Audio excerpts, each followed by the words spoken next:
I'm gonna tell you guys the real reason why Metroid Prime Remastered is $40. What it do, bruh? Talk of the town, Nintendo, Doc Trey, still holding it down, still make the best games, and you know this, bro. It's the truth. You don't like it, you can have that seatbelt. So Metroid Prime 4 Remastered is now out, and it's incredible. Has incredible production values for a Nintendo Switch game or for a game, and it's also a great price. Now, a lot of people have been using that to show, oh, that means that proves that Nintendo was just ripping us off with the Zelda HDs that we've gotten, like the Wind Waker HDs, the Skyward Sword HDs. They've just been ripping us off, and this proves it. But really, all it really proves is that Nintendo doesn't believe that Metroid Prime will be a big seller.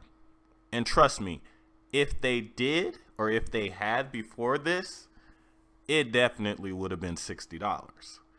Because the allegedly, even though Metroid Prime 2 and Metroid Prime 3 are going to be also coming to the Switch, apparently they're not going to be near as much of a robust remaster as what we got with the original game.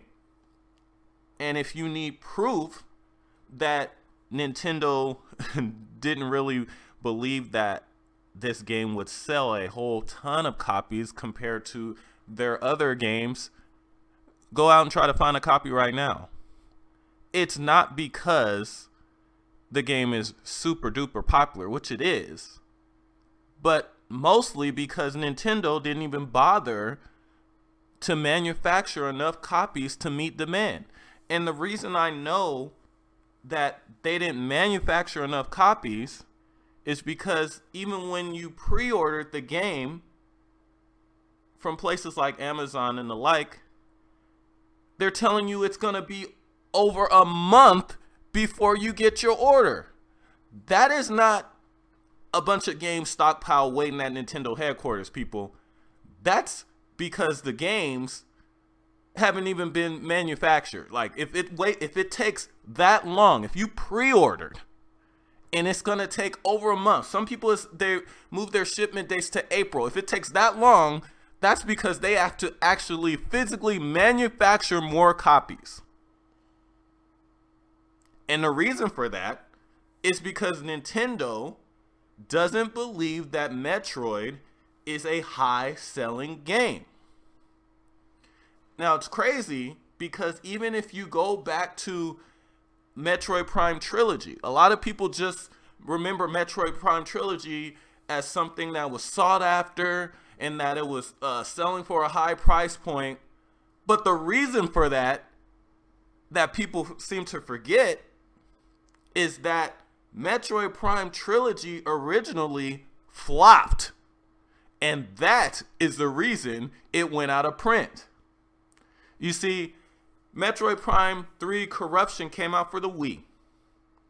And then later, Retro came out with Metroid Prime Trilogy for the Wii for $60. So people that already had Metroid Prime 3 with the Wii remote controls and all that, a lot of them didn't think that the $60 justified just being able to play the original two games on the Wii.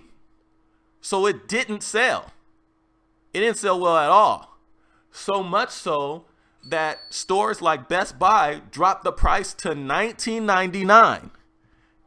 Then people decided that they wanted it, and it sold out at Best Buy. But by that time, other stores had already started to clearance the trilogy out, and it was out of print for years because Nintendo didn't see the game selling.